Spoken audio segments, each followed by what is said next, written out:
Ladies and gentlemen, it is now time for me to have a conversation with this couple, this match made in heaven, wearing matching clothes. Wearing blue, man. You look so good together. Thank you. Wonderful. And clearly, there's a lot of unity and oneness over here. Yeah. How is marriage? Marriage is sweet. It's sweet, eh? And we really enjoy it. You really enjoy it, eh? Yeah. What about you, Mrs. Mwenda?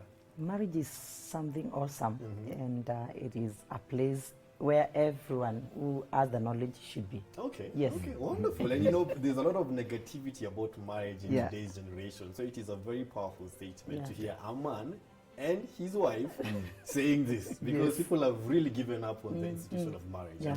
Now, you mentioned something, Mr. Mwenda, that when you were intending on getting married, you were like, you as a man are the foundation of the home. Yeah. So I want to ask, how was your upbringing as a man? It was not something admirable. And that is why I got that kind of a burden to create a change. Yes. My father is like he's a passive dad, the one who does not concern himself about any affair. Yes, he did a lot to contribute to our education, but if my mother would not go and pick the money from him, immediately receive the salary, he would have misused the money. So in school, he could not even visit us. And as I was growing, he has never told me that I am good in anything. He was calling me foolish and stupid. And I want to prove to him I was not that foolish. Yeah. So even in primary school, I performed so well. The record I made has never even been broken in that primary school up to now. Wow, look at that. But he has never appreciated and said me, thank you. I passed, I went to university. He has not told me, well done, my son. Still I remain the foolish. In his eyes. In his eyes. But in real sense, it's not that I am foolish, but he could not come to the point of affirming me as a son. And I think that is what I lacked in life, that affirmation. And that is what brought pain and wounds in my heart. So you're saying you had daddy wounds in the sense of like your father, and that I think you used a very strong statement, lack. Yeah. There was this lack of the affirmation, and then here as a father you did not get to have that as a father. Yeah. So here you are as a man. What led to you saying, I want to be different? There's something that happened now. I said, I have to protect my children. I have to protect my wife, because I saw even my mother was vulnerable. She could be beaten by his sister's mother, and nobody would talk. My father would be there and he would not fight for my mother. So I felt I need to arise and become something different from my father. And I think that is what saved me after that. Because I said, I want something different. Something different from your father. From You're me. going to be a different man. Yeah. And now, Mrs. Mwenda, oh my goodness, there was a very, very, very, very interesting statement that you made. Eh? Yeah. You hated men. Yes. And you hated marriage. Yeah. And here you are, married to a man. Yes. Why did you hate men that much? The way I was brought up, it really influenced, and I felt that it is better to be away. And it is, I think I grew in that kind of an environment where there is no role model. It's like you want to be different, but you need to isolate yourself. But you cannot grow to become what you want to because of the environment. So my dad and any other man especially in the family, the extended family, they were very violent. They were beating their wives. The way my father was treating my mom, we were struggling a lot, actually, to the point that my first school uniform, I got it when I was in standard 3. And it's my mom who sold some beans, cereals, he bought me uniform. By standard 6, I had no uniform. So I had to start some businesses I could, and just escape from school, go and sell some bananas to buy myself a school uniform. So that kind of life, I just felt it's going to stay without a Yeah, man. yeah. So I had a lot of pain. You had a lot of pain. Yeah, a lot of pain. I couldn't even see my father. Though he died when I was in class 7, he died in my own hands in the hospital. But sorry. I hated men. I hated marriage. I hated men. Yeah, generally. Both of you are saying, you know, there was a lot of pain Yeah. in your upbringing. Yes. There's a lot of wounds. Yeah. And ladies and gentlemen, there's a lot of broken homes in society. Yeah. And I feel like, you know, in that particular regard, you had to make the decision that, you know what, I have to be different. Yeah. So if I may ask you, Mr. Mwenda, how did you become different? Because you're growing up in this, you know, institution, this family, and then here you are as a married man. How did you change? How did you make that difference to be the man that you are? Thank you very much. There is a saying that say if there is no rich family, there is no, you don't come from a rich family, let a rich person come out of you. So I took the challenge and I said, if there is no role model, let me give myself out to be one. And got connected to God. So he transformed my life. I never knew I was wounded until I got born again. That's the time I realized, so there is hatred for me. In my heart for my father, there is a lot of pains around my life. But I focused from the word go that I want something different. I want to come out of poverty. And I want to have a good marriage. And by God's help, I was now able to escape from that brutal man to be who I am. For you, Mrs. Mwenda, Yes, sir. you making the decision that you want to be a different woman. You know, here you are, you've grown up in this broken, this messed up environment, no good examples, no good role models, and then here you are as a family woman. Yes. How did you, how did you become like this? I say it is by God's grace because, as I have said, I had no good example.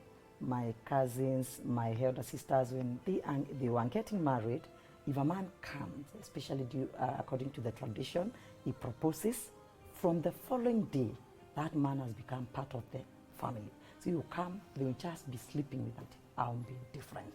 And God helped me. Yes. Yes. Yeah. I think what both of you are saying is that you became intentional Yes. about the kind of person you're going Yes, to be. yes, You yes. chose that you're going to be this kind of a man, and then you chose that you're going to be this kind of a Yeah. woman. woman, Yeah. yeah. And then it blesses your home, it blesses your marriage, and now your 4 children. Yeah. Now, in front of you, Yes. there's some what you call batons when Yeah. it comes to running. Yeah. And you know, Kenya, we are a running nation. Yes. So we have the first baton, Yeah. which is green in color. I'll ask you, Mr. Mwenda, if you can lift it up. Yeah. What is inside? It's hollow, it's hollow, empty. Empty. Yeah. So imagine that's what was handed over to you, Yeah. you know, by a passive father who you felt like was not really there, was not telling you. So it was hollow. You had to fill it up on your own, Yeah.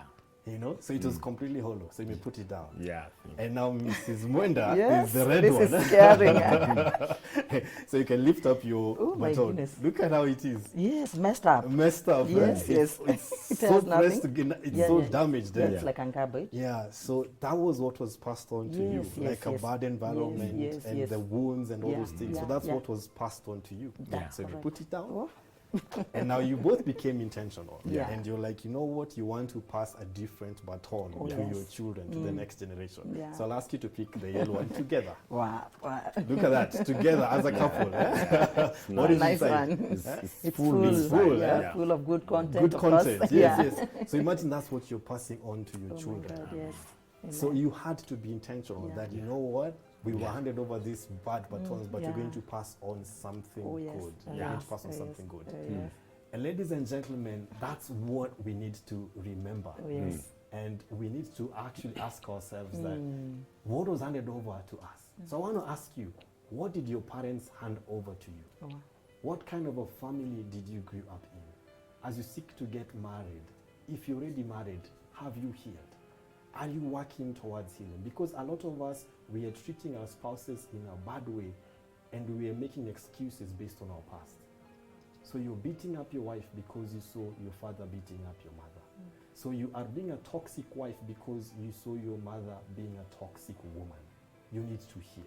Because we cannot have marriages that are breaking transfer to the next generation breaking, because we need to have wholesome societies. If you want to have wholesome societies, we need to have wholesome families.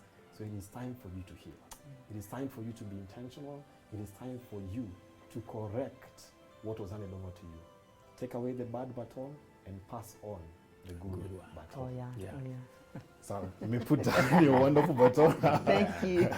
So I'll ask you to hold each other's hands. Mshikane mikono tafadhali. Yes. Look at you, wonderful couple in blue.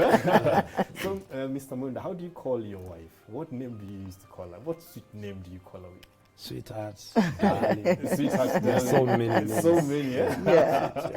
What about you? What do you Oh call my him? goodness, he has a lot in him. First of all, I think because of what I went through Daddy's hands, Yes. I sometimes I can call him Daddy. Yes. When he speaks like a dada here, Yes. the voice of a dad. Yes. I call him honey, sweetheart, and I call him, he's my best friend. So when he speaks like a friend, I understand. When he speaks like a husband, I understand. Wow. When he speaks like a boy, I know there is a boy There's a inside boy him. inside. So I can tickle him. Look at that, the beauty of marrying an intentional spouse. Thank you. So if I can ask you, Mr. Mwenda, speaking to your sweetheart, what would you want her to know? Walking this journey, remind me how many years you've been together? 17. 17 years. Yeah. So looking at your sweetheart, what do you want to tell her in terms of appreciating her, in terms of just letting her know? She is a wonderful woman, amazing mother, and surely great person in life. Yeah. Thank Mrs. you. Mwenda, what do you want to tell your all-in-one Oh spouse? my. He's an exceptional man, Yes. very different, very focused, and he's a good father and a very, very loving and caring husband. And I truly love you. Wonderful. Yes. Why don't you give each other a wonderful hug as a celebration? Oh, wonderful, man. You know, ladies and gentlemen, these things you cannot find anywhere else apart from here on Decoded. Here we celebrate love. You know what? I want to ask the boy child something. When ladies are about to get married, they tend to have something that they call bridal showers, where they're prepared for marriage. What do you have? When ladies are about to give birth to a child, they have a baby shower where they get prepared to be a mother. What do you have as a man? So this is a request to the gentlemen. It's time for us to be intentional about the kind of husbands we're going to be and the kind of fathers we're going to be. And to the wives, be intentional about who you're going to be. If you are a dating or a married couple and you like to be part of this show so that we can celebrate your love, feel free to reach us on 111 444 111 or through our social media handle. This issue has been Decoded.